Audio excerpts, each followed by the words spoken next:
3,000km 사막 한가운데를 가로지르는 열차 안에서 한국은 가난한 나라라며 무시하는 이탈리아 여성이 보입니다. 그런데 얼마 후 뒷목을 잡고 쓰러지는 이탈리아 여성, 대체 3,000km의 대륙을 횡단하는 이 기차 안에서 과연 무슨 일이 있던 걸까요? 안녕하세요. 저는 몇 년 전까지만 해도 호주 시드니에서 공부를 하고 있던 이탈리아 출신 줄리아입니다. 오랜만에 친구를 만났는데 대화하다 보니 저희의 첫 만남이 꽤 인상적이었다는 걸 한 번 더 생각해 보게 됐어요. 또 그 친구와의 만남을 통해 제 인생에도 큰 변화가 생겼죠. 제가 만났던 친구는 한국인 국적을 가진 친구였는데 이 이야기를 꽁꽁 숨겨두기에는 너무 아깝다는 생각이 들어서 이렇게 사연을 쓰게 되었습니다. 시드니에서 공부를 하던 중 이탈리아에 있던 저의 가장 친한 친구 프란체스카가 시드니로 놀러 왔어요. 프란체스카는 워낙 활발한 성격의 친구인데 아니나 다를까 시드니에 오자마자 온 사방을 들쑤시고 다니더라고요. 저를 보러 온 건지 아님 저희 집을 숙소처럼 무료로 이용하려고 온 건지 모르겠다 싶을 때쯤 마침 저희 대학이 방학을 시작했고 프란체스카는 오랜 꿈이었다며 호주 대륙 횡단 열차를 타고 싶다고 했어요. 호주는 하나의 대륙이죠. 그런데 아시겠지만 호주의 내륙 지역은 사막과 같이 비옥하지 않은 지역으로 이루어져 있습니다. 그래서 사람이 거의 살지 않고 그나마 있는 인구들은 동부와 서부 끝, 남동부 해안가에 집중되어 있죠. 호주 땅 크기에서 사람이 거주하는 지역은 약 10% 미만이라고 하니 호주의 내륙 부분이 얼마나 황폐했는지는 다들 아실 거라고 봐요.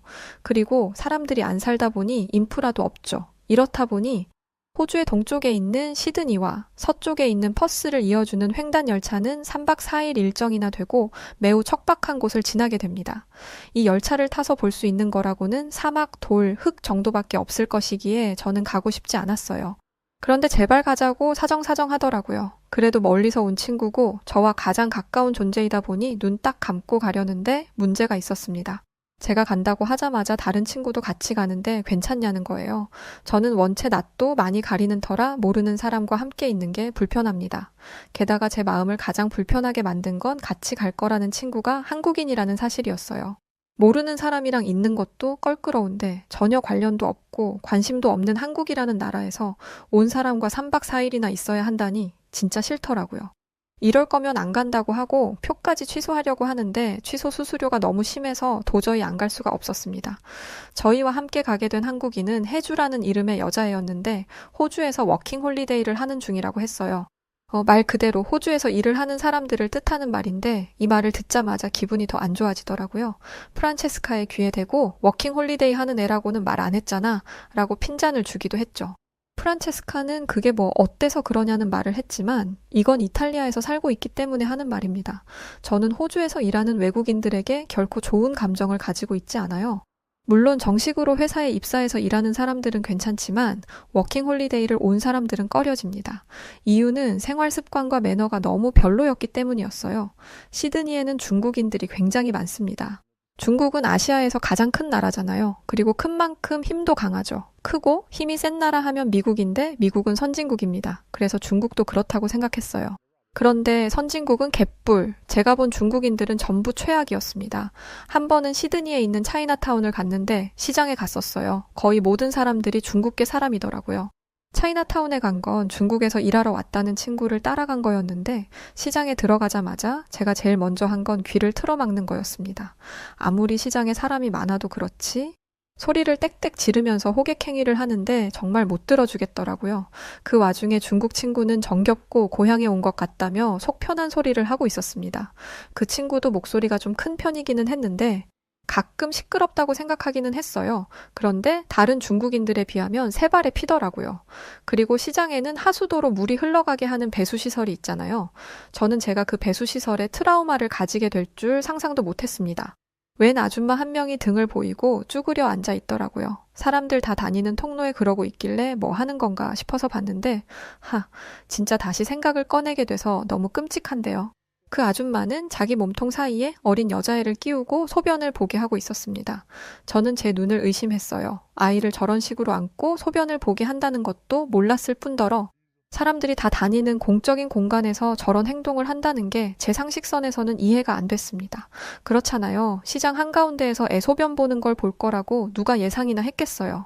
저는 기겁을 하면서 그 친구에게 지금 저게 뭐 하는 거냐고 경찰을 불러야 하는 게 아니냐고 말했습니다. 그런데 그 친구가 하는 말이 정말 가관이었어요. 저게 뭐 어때서 그래? 그냥 문화 차이야.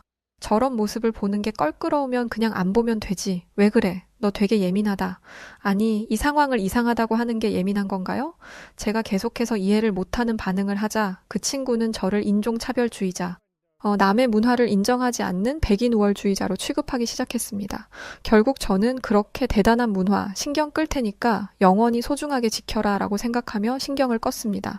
그리고 이 사건 이후 제 머릿속에는 동양권 문화에 대한 좋지 않은 생각이 자리 잡게 되었어요. 아시아의 가장 큰 나라인 중국이 주변 국들에게 역사적으로 많은 영향을 끼쳤기 때문에 다른 아시아 국가들이 중국의 문화를 많이 따라하고 있다는 게 그 친구의 주장이었거든요. 특히 그 중에는 한국이 가장 잘 따라한다는 말을 들어서 그런 줄 알았습니다.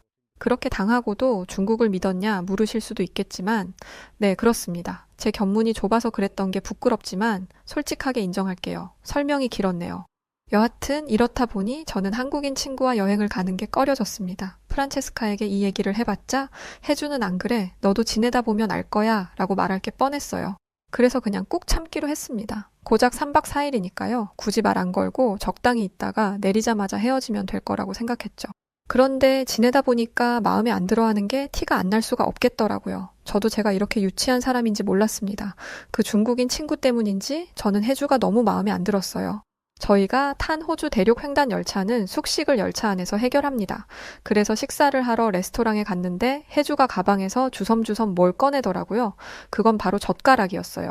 그러더니 익숙하게 젓가락질로 식사를 하는데 옆에 포크가 있는데도 젓가락질을 쓰는 게 너무 꼴 보기가 싫었습니다. 제 생각을 아는지 모르는지 프란체스카는 자기도 젓가락질을 알려달라며 혜주에게 조르고 있더라고요. 저는 예전 그 중국인 친구의 젓가락질이 기억났어요. 중국 애들은 항상 긴 젓가락을 썼는데 중국 식당에 가면 항상 그 긴 젓가락으로 제 접시까지 침범해서 음식을 가져다가 먹고는 했습니다. 남의 음식 뺏어 먹으라고 긴 젓가락을 쓰는 것 같더라고요. 그에 반해 혜주의 젓가락은 쇠로 된 것에 짧았지만 그래도 기분이 안 좋았어요. 유난이라는 생각이 들었죠. 저는 저도 모르게 혜주에게 그냥 포크 쓰면 되지. 너가 그러면 직원들이 민망해할 거 아냐? 라고 말하며 면박을 주었죠. 사실 제 입으로 얘기하는데도 말이 안 된다는 게 느껴졌지만 한 번 시작된 말을 멈추기는 생각보다 어려웠습니다. 한 번 이렇게 하니까 가시 돋친 말이 생각보다 쉽게 나오더라고요. 아침, 저녁으로 머리부터 발끝까지 씻고 나오는 것도 괜히 꼴 보기가 싫길래 한 소리를 하기도 했습니다. 밖에 나가는 것도 아닌데 왜 그렇게 씻는 거야? 너는 물 절약이라는 것도 몰라? 너가 샤워하다가 물을 다 써버리면 다른 사람들은 어떻게 할 건데? 네, 저도 압니다. 말도 안 된다는 걸요. 3박 4일이나 달리고 무려 3,000km를 이동하는 기차에 물이 부족할 리가 있겠어요? 그리고 혜주와 달리 며칠 동안 씻지 않은 저와 프란체스카는 샤워를 하지 않았기 때문에 좀 비교될까봐 걱정되는 것도 있었습니다. 저희가 특별히 더러운 건 아니에요. 이탈리아에서는 다 이렇습니다. 차라리 그 중국 친구처럼 같이 싸우기라도 하면 역시 동양인은 다 똑같아 라고 할 수 있을 텐데 그것도 아니었으니까요. 제 말에는 점점 더 심한 가시가 생겼고 혜주가 워킹홀리데이로 일을 하고 있다는 것마저도 깎아내리기 시작했습니다. 외국인 노동자로 사니까 어떠냐? 사람들이 좀 무시도 하고 그러지?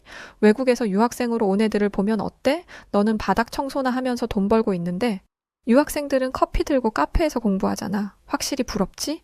혜주가 이 말에도 별 반응이 없자 저는 이렇게까지 말하고 말았습니다. 그런데 워킹홀리데이로 온 애들은 다 가난한 거 아니야? 넌 돈도 없는 애가 어떻게 이 비싼 횡단 열차를 탔어? 더군다나 아시아 변방인 한국에서 온 거잖아? 실제로 기차 여행 비용은 약 300만 원이었습니다. 여기에 개인적으로 사용할 돈은 별도죠. 그런데 이렇게 말하는 제가 돈이 많냐? 그런 것도 아닙니다. 저도 빚내서 여행 온 거였거든요. 그런데 이렇게까지 말했는데도 해주는 반응이 없었습니다. 넌 계속 짖어라. 난 내 갈 길 가련다라는 듯한 반응에 정말 얼굴이 새빨개질 정도로 화도 났고 무엇보다 부끄러웠어요. 그런데 사막 정중앙에 다다랐을 때 저는 잊지 못할 큰 사건을 겪게 되었습니다. 앨리스 스프링스라는 곳을 향하고 있는 상황이었어요. 저희는 저녁을 먹고 차를 마실 참이었는데 대화를 하고 있던 도중 뭔가 뜨거운 게 제 뒷목을 타고 흘러내리는 게 느껴졌습니다. 놀라움도 잠시 엄청난 열기와 함께 고통이 따라왔어요. 통증이 엄청났습니다. 제 목에 쏟아졌던 뜨거운 무언가는 바로 차였습니다. 어떤 동양인이 자리를 이동하다가 제 목 뒤로 뜨거운 차를 쏟아버린 것이었죠. 직원이고 주변 사람들이고 하나같이 제대로 된 도움을 주지 못했습니다. 저는 정신도 못 차리고 비명만 질렀죠. 그런데 그때 해주가 제 목 뒤로 차가운 냉수를 확 부어버렸습니다. 갑자기 냉수가 끼얹어지자 말도 못할 고통이 찾아왔고 저는 해주에게 뭐 하는 짓이냐고 해주에게 따지려는데 해주는 차가운 행주에 차가운 물을 부어 제 목에 가져다 댔습니다. 그러자 열기가 조금 가라앉는 게 느껴지더라고요. 그러더니 해주는 직원에게 저를 샤워실로 데려가라고 했고 그곳에서 목에다가 차가운 물을 흘려보내기 시작했습니다. 화상 입었을 때는 이게 첫 번째 응급처치야. 아프겠지만 좀 참아. 그 순간 제가 무시하고 멸시했던 해주는 저를 도와줄 유일한 구원자로 변했습니다. 직원들이요? 도움이 하나도 안 됐습니다. 호주 사람들 매사에 긍정적이고 밝은 건 알고 있었는데 얼마나 긍정적인지 열차에 이런 일이 있을 거라고 생각도 못했나 보더라고요. 응급처치가 가능한 간호사나 의사는 없었고 잠깐의 안전교육을 받은 승무원들이 전부였습니다. 차가운 수건을 대고 정신을 차려보니 저에게 찬물을 끼얹은 사람이 보였어요. 그 사람은 계속해서 제게 허리를 굽히며 죄송하다고 사과했습니다. 그런데 이런 사과는 옷에 물을 쏟은 정도여야 가능한 거죠. 사람 목에 뜨거운 물을 끼얹어 놓고 미안하다는 말로 퉁치려 하면 안 되는 거 아닌가요? 제게 차를 쏟은 사람의 말투를 들어보니 일본인인 것 같더라고요. 실제로 당시 제 목 뒤로 쏟아진 뜨거운 차로 인해서 저는 큰 화상을 입게 되었어요. 당시에 통증도 어마어마했고 꽤나 심각한 수준이었습니다. 그 사람은 얼마나 미안해하는지 계속해서 미안하다고 말하며 눈물을 보이기까지 했습니다. 저는 미안해하는 건 알겠어요. 이제 어떻게 할 건지 알려주세요. 그런데 그 일본인은 영어가 되면서도 제 말에 대꾸를 안 했습니다. 아무리 실수했어도 본인이 잘못한 거면 본인이 책임을 져야죠. 그런데 그 사람은 어떻게 해결할 건지 생각도 없이 미안하다고만 하고 있었어요. 얼마나 불쌍하고 청승맞게 우는지 주변 사람들이 이만하면 되지 않았냐고 일본인 편을 들더라고요. 제가 아까보다 괜찮아 보이니까 심각하지 않다고 생각한 거겠죠. 프란체스카는 그래도 나름대로 방법을 찾아보겠다고 이탈리아 영사관에 연락을 한 상황이었습니다. 그런데 역시나 제 예상대로 전화를 안 받더라고요. 늦은 시간이기도 했고 원래 이탈리아 영사관은 연락이 잘 안 됩니다. 유학생 비자 관련해서 서류를 떼러 가도 하루 종일 기다려야 하고 그렇게 기다렸는데도 본인들 업무 시간 끝나면 칼같이 닫아버리죠. 그래서 기대도 안 했어요. 그래서 일본인에게 영사관에 전화해보라고 했습니다. 그제야 일본인은 일본 영사관에 전화를 걸었는데 다행히 받더라고요. 그런데 일본 영사관도 별 도움이 안 되는 족속들이었습니다.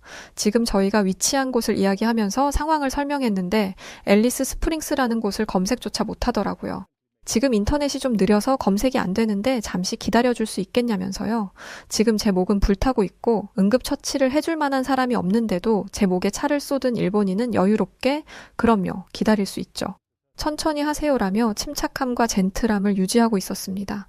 이렇게 군이 목에 차를 쏟아놓고 아무 대책 없는 일본인보다 가만히 앉아서 마른 하늘에 뜨거운 찻잔을 끼얹은 제가 나쁜 사람이 되는 것도 이상하지 않은 일이 된 것입니다.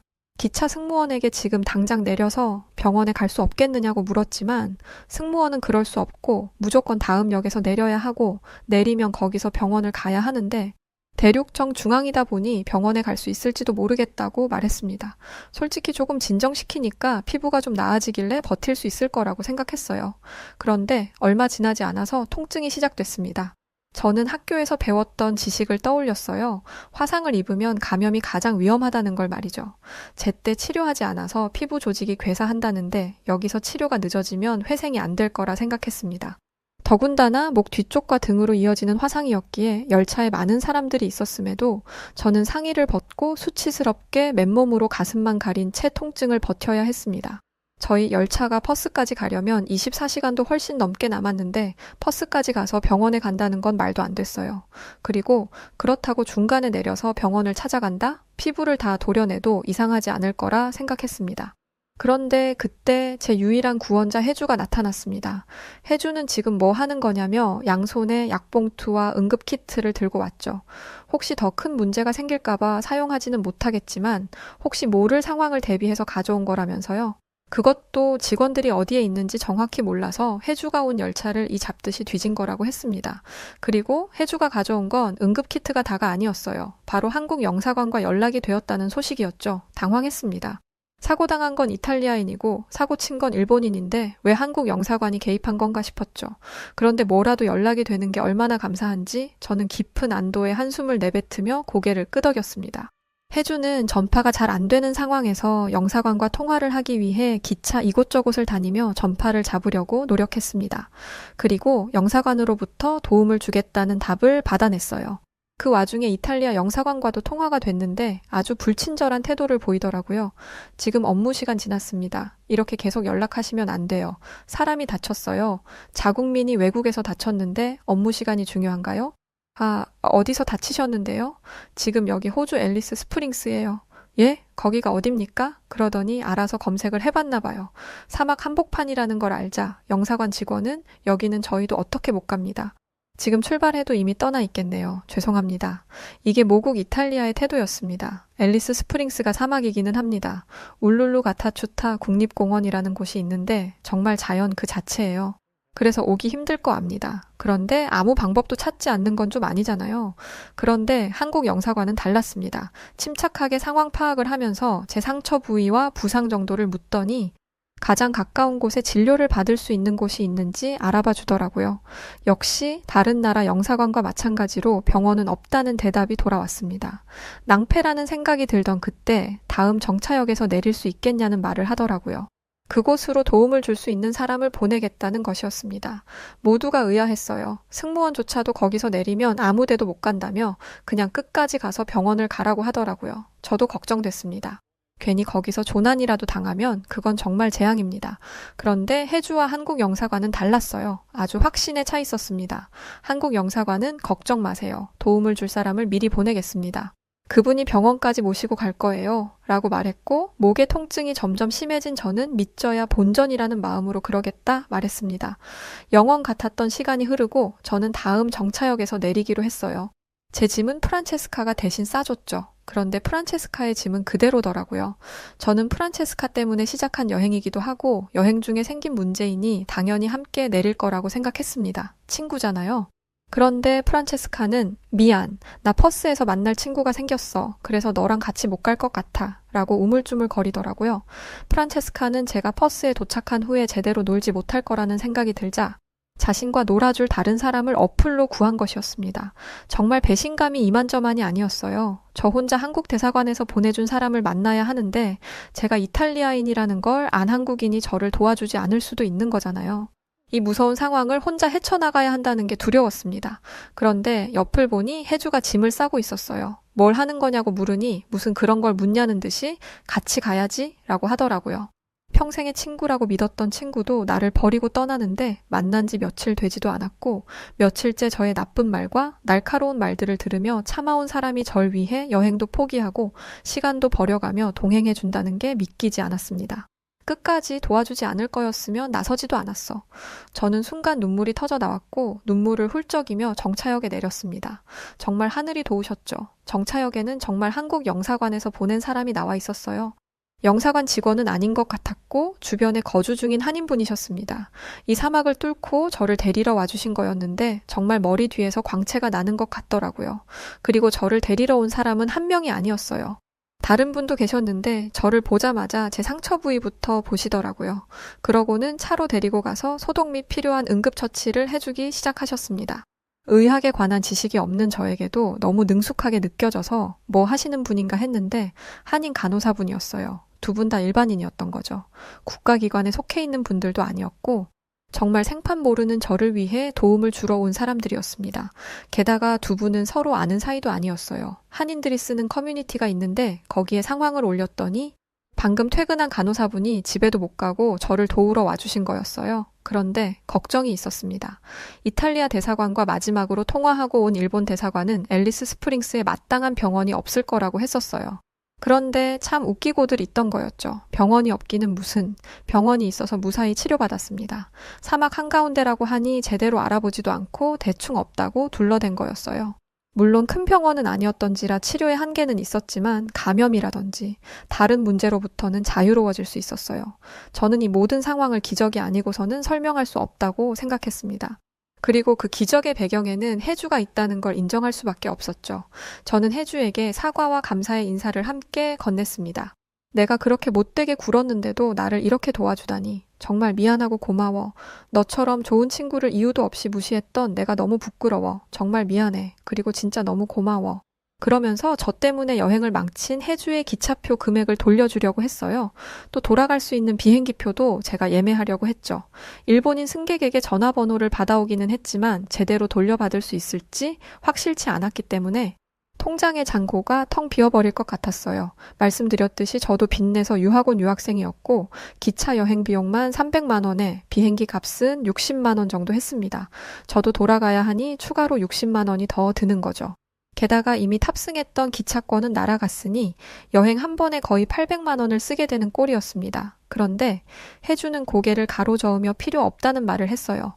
저는 해주가 괜히 자존심 부리는 거라고 생각했습니다. 아냐, 왜 그래? 부디 내 마음을 받아줘. 그랬더니 해주는 내가 돕고 싶어서 나온 건데 너한테 보상을 받을 수 없지. 그리고 유학생이 돈이 어디 있어. 난 괜찮아. 순간 머리가 띵한 기분이었습니다. 저는 분명 해주가 저보다 가난할 거라고 생각했는데 해주의 말에서는 전혀 그런 게 느껴지지 않았어요. 알고 보니 해주는 본인 유학 비용을 대기 위해서 워킹 홀리데이 중이었던 거였고 부모님의 돈으로 충분히 유학을 갈 수 있지만 자기 힘으로 성과를 내고 싶다는 마음에 워킹 홀리데이를 온 것이었습니다. 게다가 돈을 더 벌겠다고 작은 체구의 여성의 몸으로 지게차 자격증까지 땄더라고요. 그 덕에 남들의 몇 배는 되는 시급을 받으면서 일하고 있었어요. 호주에서는 이런 기술직이 돈을 훨씬 많이 받거든요. 저는 그럼에도 불구하고 살해를 하고 싶었습니다. 그리고 저를 도와준 사람들에게도요. 저는 이탈리아 사람이고 한국인도 아닌데 한국인들의 도움을 받았잖아요. 분명한 대가를 지불해야 한다고 생각했습니다. 그런데 해주도 저를 데리러 와주신 분도 간호사분도 모두 살해를 거절하셨어요. 위험에 있는 사람을 돕는 건 당연하죠. 같은 한국인의 친구라면 한국인이 아니어도 우리의 친구예요.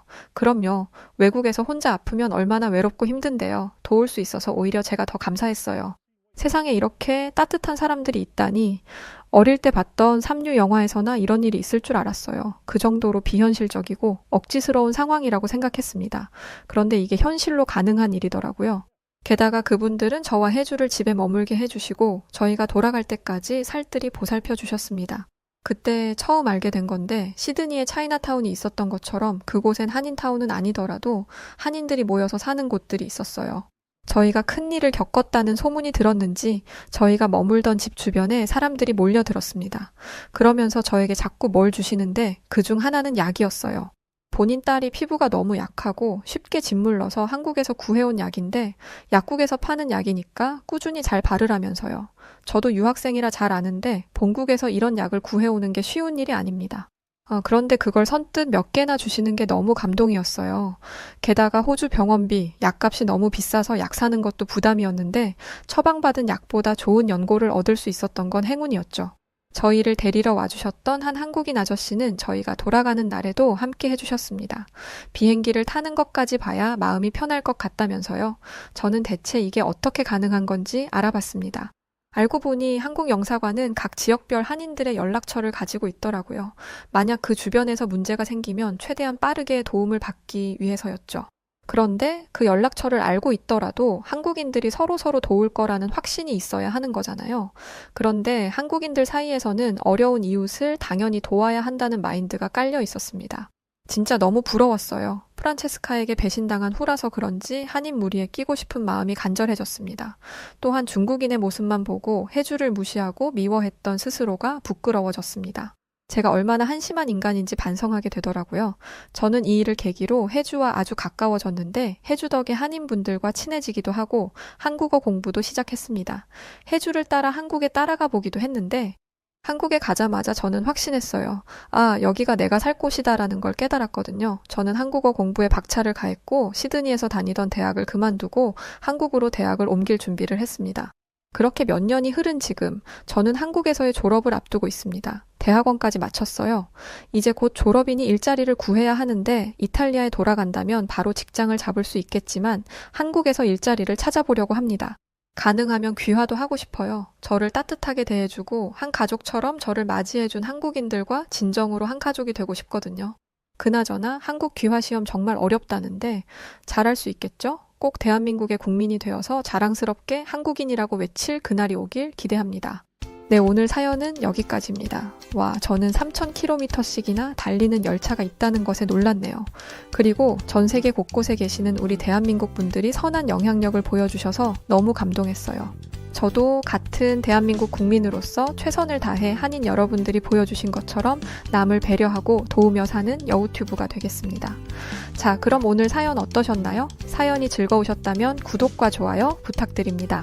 그리고 영상 끝까지 시청해주셔서 고맙습니다. 더 즐거운 내용으로 찾아뵐게요. 감사합니다. 그리고 사랑합니다. 당신만의 여우